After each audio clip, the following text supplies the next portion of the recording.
আজ প্রথমে এই ভিডিওটি শুরু করলাম মায়ের মূর্তি দিয়ে। আর আমি আজ সন্ধ্যায় গিয়েছিলাম কাকা কাকির বাড়ি। আর এখন পুজো স্টার্ট হয়ে গেছে, কাকা বসে পড়েছে পুজোয়। আর এইদিকে দেখো এই পুচকে ভাইটা দেখো, এটা হলো কাকা কাকির ছেলে, কি দুষ্টুমি করছে, কাকাকে এসে শুধু জ্বালাচ্ছে। আর এত লোকের মাঝে আমার ভিডিও করতে খুবই লজ্জা লাগছিল। আর এইদিকে দেখো পুচকে ভাইটা কিভাবে দেখো দুষ্টুমি করছে। আর এটা হলো বড় কাকি। অনেক কাজবাজের পর এনাকে পেয়েছি।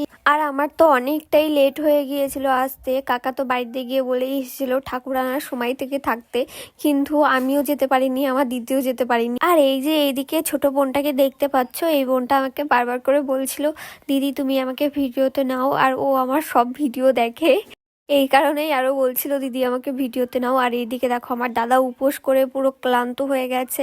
আর বৌদি তো পুজোতে আসতে পারিনি, এই কারণে দাদা বৌদির সাথে ফোনেই গল্প করছে। আর এটা হলো ছোট কাকি, দেখো খেতে খেতে পুরো হাতটাই লুকিয়ে ফেলেছে, কারণ ভিডিওর সামনে আসতে খুবই লজ্জা পায় কাকি। তারপর আমি কিছুটা সময় বসে বসে পুজো দেখছিলাম আর দিদির জন্য ওয়েট করছিলাম। অনেক রাত হয়ে গিয়েছিল, যেহেতু আমার খুব খিদে লেগে গিয়েছিল। তো অনেকক্ষণ ওয়েট করার পর দিদি আসলো আর এখন আমরা খেতে বসেছি। প্রথমেই দিয়েছিল বেগুনি, তারপর খিচুড়ি, আর তারপরে ছিল রাইস, আলুর দম, আর শেষ পাতে ছিল চাটনি, পাঁপড়, মিষ্টি, পায়েস, এটুকুই। আর অনেক রাত হয়ে গেছে, এবার বাড়িতে যেতে হবে। আর এই যে দাদা আর আমি মিলে বাড়ি চলে যাচ্ছি। আর তোমাদের ভিডিওটা কেমন লাগলো অবশ্যই কমেন্টে জানিও। আর আজকের মতো টাটা।